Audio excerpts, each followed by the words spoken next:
HSC management দ্বিতীয় পত্রের chapter ৪ সংগঠিতকরণের ক এবং খ এর সাজেশন দিব।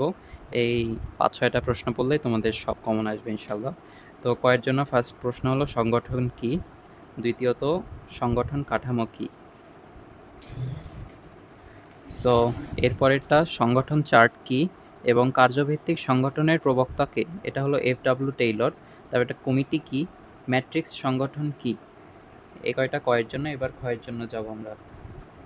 ক্ষয়ের জন্য ফার্স্টে আদর্শ সংগঠনে কর্তৃত্ব ও দায়িত্ব ভারসাম্যপূর্ণ হয়, ব্যাখ্যা করো।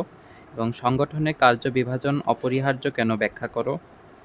এরপর কাম্য তত্ত্বাবধান পরিসর বলতে কি বোঝায়? সংগঠন কাঠামো বলতে কি বোঝায়? সংগঠন কাঠামোর নির্ধারণ কেন প্রয়োজন? এগুলো পড়লেই ইনশাল্লাহ সব ক এবং খ চলে আসবে।